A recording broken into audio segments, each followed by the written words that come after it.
Hi, this is Steph with Belladonna Dyes, and today we're going to make a tall, deep scrunch.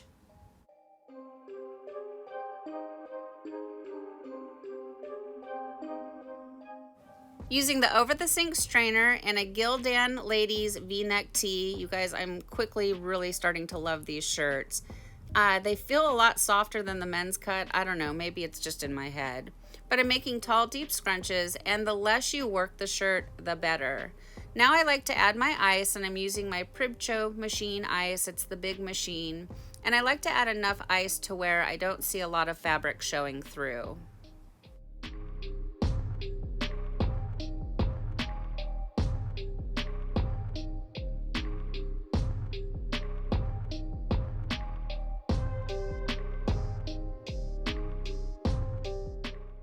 Now it's time for the fun part. We get to add the dye, and Bracken is one of the zombie colors. It's a special order color from Dharma Trading Company. You can get this color. You have to order 5 pounds of it. So if you don't want to buy 5 pounds, you can go over to Tie-Dye Supplies Marketplace on Facebook and you can buy some in smaller quantities. And I do have a link down below in the description box for that. I'm using my little spoon that I got from boredomwithjen.com. And real quick, if you want to get the sinew puller, I do have a link down below in the description box. The coupon code is Belladonna and it expires on October 31st. So now I give the project a quick little sprinkle of soda ash for good measure, and I set it aside to batch at 70 degrees or higher for at least 24 hours after the ice melts.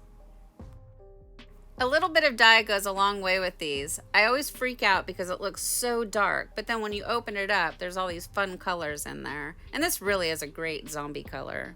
So, you want to start by using cold water. That's going to rinse away any soda ash that might still be reacting within the fabric, and then increase your water up to hot and rinse until the water runs pretty much clear.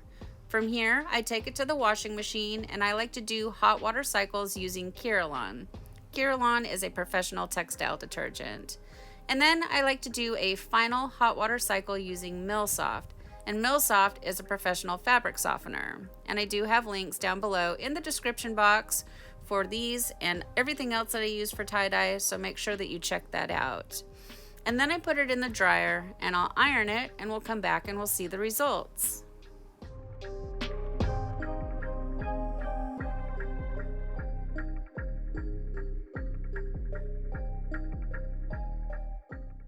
Well, here it is, guys. Here's our tall, deep scrunch after it's been washed and dried, and I think this shirt turned out amazing.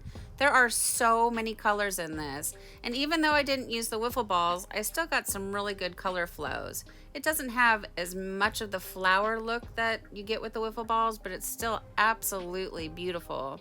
The faraway shots don't really do it justice, but the close-up shots just show how gorgeous this actually is. So it has that really dark color, and in real life, it's almost like a black brown color, a little bit of a purple in there. I don't know, like a dark, dark, dark eggplant. But look at these close-up shots. Look at those colors.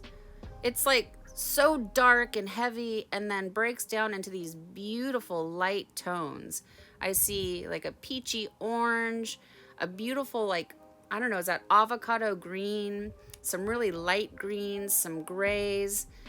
This one reminds me, like, if I was going to pick all the colors, this is like Frankenstein color. I just absolutely love it. Like, this is, well, the Stormageddon was awfully beautiful. Well, it's hard to choose. I'm kind of leaning towards this one so far as my favorite color. Like, look at all that color.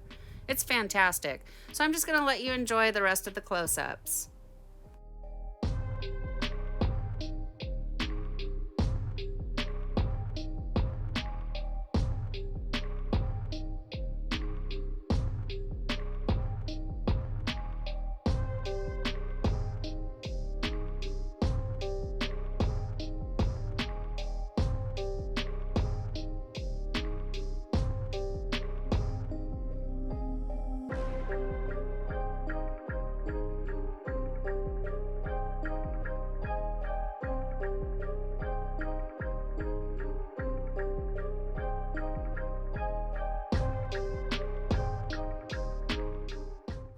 I hope you enjoyed that as much as I enjoyed making it. So what do you guys think of Bracken? please leave me some comments down below. Thank you so much for watching. Please subscribe to my channel, leave a thumbs up, and click the bell and set it to all. That way you get notified of future uploads. And remember, have fun tie-dyeing.